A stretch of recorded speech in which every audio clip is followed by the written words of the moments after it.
Sa magandang araw po sa lahat. Narito tayo sa ating kaibigan. Pinuntahan ko po talaga si kaibigan po natin. Tay, salamat po nandito kayo. Mayroon po tayong bagong nakapanood sa ating video guys. Isang manghuhula.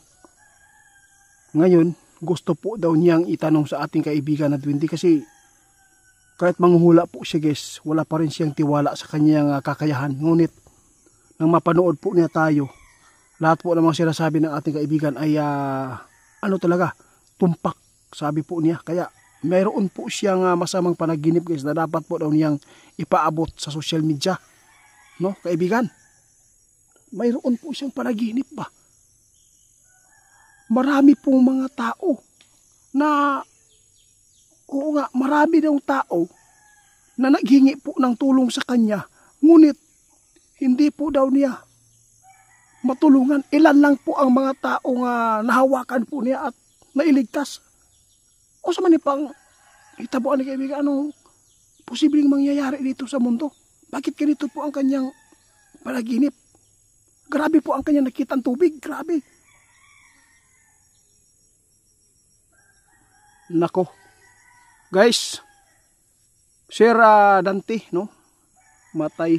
Hindi po talaga maganda po ang inyong panaginip, sabi ng ating kaibigan. Mayroon yan na maganap na masama. Malagim yan. Na panaginip at hindi maganda po ang pangitain na yan. Bakit po kaibigan nasabi po ninyo yan?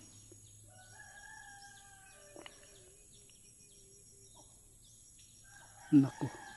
Ayaw po natin mangyari ito guys dahil po napakaraming tao na nakakaawa lalo na po sa hanap buhay, no. Yung panaginip po ninyo Sir Dante, alam po ninyo, pasalamat kami dahil po ipinapaabot po niyo yan.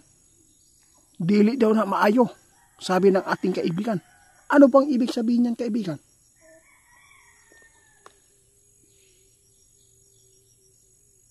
Ang panaginip po daw ninyo ay isang masama na maganap dito sa ating bansa. Dahil po yung sinasabi ninyo na kunti lang po ang inyong nahawakan, ibig sabihin yan, maraming tao na mayroon pong yung nangyari noon, kaibigan, anong tawag dito? Lunop! Ba! Guys, naagi lugar ani guys, no? Sa tanan na makahibalo sa ato ang gipaabot sa mga sain ani nga gipaabot ni Sir Dante sa tuwa na isang manghula, ngunit hindi pa rin niya pinagtitiwalaan ang kanyang kakayahan. Dito po siya sa kaibigan natin na gustong malinawan po siya. Sir, hindi maganda yang sabi ng ating kaibigan. Mayroong lugar talaga guys na lulubugin talaga ng malaking tubig at maraming maaanod at buhay po ang nakataya dito. Kaibigan,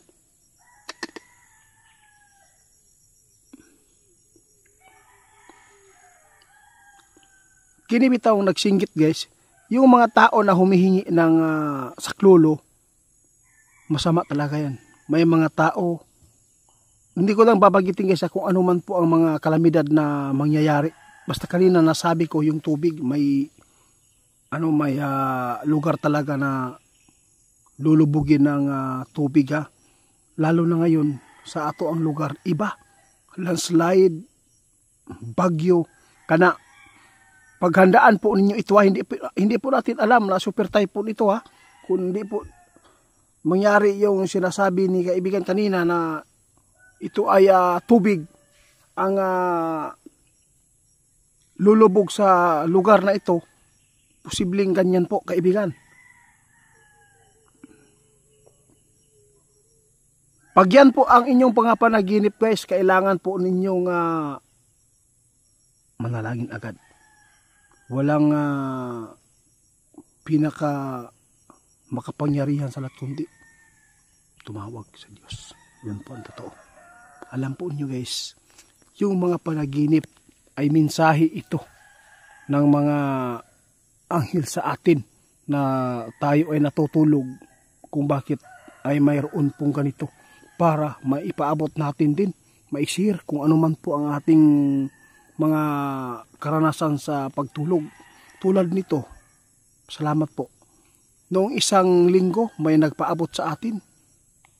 Isang manggagamot. Manghuhula din. Nangyari talaga agad, guys. Yun po ang totoo. Masama talaga ang mga panaginip na ganyan. Kaya sa lahat po ng nanaginip at nagtanong sa atin, kasi may nagpaabot sa atin, Edith, mayroon akong panaginip. Yung ngipin daw niya ay nangatanggal.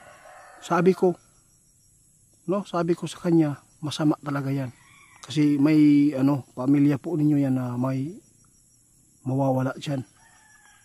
Nung nag-chat siya, guys, totoo. Mayroon talaga. Kaya walang ibang sandata natin, manalangin. Salamat kaibigan. Hanggang dito na lang muna, guys. Mag-ingat po tayo sa mga kalamidad. Kasi yung panaginip ng bagong subscriber po natin na nagpaabot na isang manghula na si Dante ay posibleng hindi maganda po yung pahiwatig na yan. Kaya mag-ingat po tayo lagi.